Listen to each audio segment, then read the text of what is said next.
Educación inclusiva en África. La evolución de la educación inclusiva en el mundo y la realidad chilena. En el último informe pudimos ver cómo se lleva a cabo la inclusión en los continentes de América del Norte y Asia.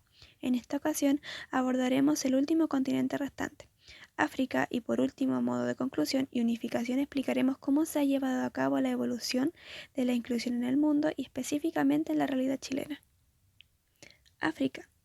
En primer lugar, es importante señalar que África es conocida por ser uno de los continentes de mayor pobreza, con una tasa de natalidad muy elevada, lo cual se relaciona con un bajo nivel educativo, debido a que al haber una gran población, las oportunidades educativas existentes son limitadas para todos y todas. Debido a que el continente africano cuenta con una gran cantidad de países, nos centraremos solo en dos, los cuales son Gabón y Camerún, ambos ubicados en África Central. Gabón. Este país cuenta con una densidad poblacional de aproximadamente 8 habitantes por kilómetro cuadrado. La historia del sistema educativo gabonés, según Eugene Ayant, en el 2011 se puede dividir en periodo precursor a la colonización, escuela colonial, sistema educativo post-independencia y escuela actual. Durante este tiempo el sistema educativo fue cambiando, ya que en un inicio esta se basaba en la educación francesa, donde se buscaba civilizar a francesar. En el año 1983 se promulgan las reformas educativas del sistema educativo gabonés, en el cual la finalidad es lograr un desarrollo educativo donde el individuo se adapte a las diferentes realidades socioculturales, sin embargo, sin dejar de reconocer la propia cultura y hacerse parte de esta. Durante los años 1988 y 1997, se incrementaron el número de aulas, pero los recursos materiales son insuficientes para que éstas funcionen. En Gabón, dentro de su sistema educativo, no se habla de educación inclusiva, refiriéndose específicamente a la discapacidad, sino que hacen referencia a la amplia diversidad presente debido a las diferentes etnias, culturas, etc. Camerún. En Camerún, desde la independencia existieron dos sistemas educativos, uno en inglés y otro en francés. El sistema de Camerún del Este fue basado en el sistema francés y Camerún del Oeste fue basado en el inglés. El año 1976 fueron unificados ambos sistemas. En las áreas meridionales del país, la mayoría de los estudiantes de educación primaria asisten a la escuela, pero en la zona del norte de Camerún, la cual es una zona aislada, el ausentismo escolar es muy alto, lo cual genera una alta tasa de analfabetismo. En cuanto a cómo se lleva a cabo la educación inclusiva en este país, es importante señalar que, en primer lugar, las niñas se ven privadas de educación.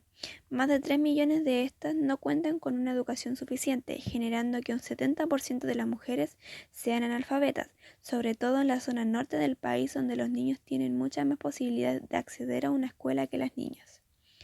En este país, las tradiciones son uno de los obstáculos más grandes que presentan las niñas y mujeres a la hora de poder acceder a la escolarización. Un 12% de las jóvenes de Camerún deben interrumpir sus estudios por embarazos precoces y un 11,4% las deben interrumpir por matrimonios precoces. Es así como los padres deciden dejar de pagar sus estudios y se ven obligados a interrumpirlos e incluso abandonarlos. Los padres que deciden mandar a sus hijas a la escuela les basta con que sepan leer y escribir, ya que al tener una religión musulmana bastante marcada, creen que las mujeres que logran escolarizarse en un nivel superior serán esposas insumisas, orgullosas y que siempre intentarán demostrarle al esposo que son inteligentes. Es así como las niñas y jóvenes que logran ingresar a la escuela se ven vistas en un escenario en el cual son agredidas constantemente por las prácticas pedagógicas de los profesores, por la administración escolar y por sus mismos compañeros. Es más, varias de las jóvenes aluden a situaciones de acoso sexual, métodos evaluativos represivos y agresiones verbales. Por otro lado, sus compañeros desde temprana edad comienzan a ejercer su autoridad frente a sus compañeras.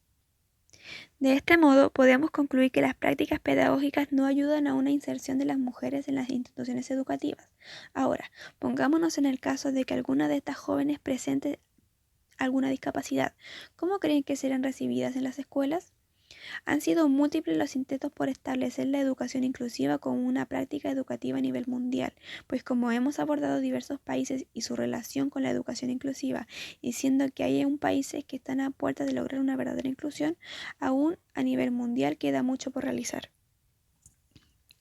Evolución de la educación inclusiva en el mundo. Es importante destacar que es evidente que en los distintos países del mundo existe una visión diversa respecto a la inclusión. Sin embargo, todos coinciden en que es un cambio de paradigma educativo a nivel global con el fin de incluir y estar al servicio del aprendizaje de los y las estudiantes. Todo este consenso a nivel mundial tuvo un largo camino, donde está presente una evolución del concepto en torno a la educación inclusiva, pues todo comenzó en 1994 con la Declaración de Salamanca, donde por primera vez se plantea la atención de niños y niñas con necesidades educativas especiales, así como lo plantea Carlos Parra en el 2010 en la Declaración de Salamanca en 1994, que plantea que las prestaciones educativas especiales, problema que afecta por igual a los países del norte y a los del sur, no pueden progresar aisladamente, sino que deben formar parte de una estrategia global de la educación y, desde luego, de políticas sociales y económicas. Esto requiere una reforma considerable a la escuela ordinaria. Desde este planteamiento se aprecia que es posible considerar las diferencias como normales y conducir al desarrollo de un sistema educativo que pueda hacer frente a la diversidad. En otras palabras, las escuelas comunes deben ser inclusivas y capaces de educar a todos los niños y niñas de la comunidad. Años más tarde aparece el movimiento de educación para todos, en donde se establecieron tres problemas primordiales de la educación inclusiva. Acceso limitado a la educación. Muchas personas tienen poco o ningún acceso a la educación. El concepto de educación básica es limitado en alfabetización e informática, no como una base más amplia para la vida y el aprendizaje cívico. Ciertos grupos marginados, personas con discapacidad, grupos étnicos y minorías lingüísticas, niñas y mujeres corren riesgo de ser completamente excluidos de la educación.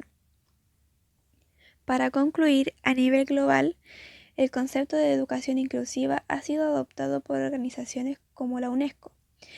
Para esta organización, la educación inclusiva se materializa en el desarrollo estratégico que puede lograr la igualdad real de oportunidades.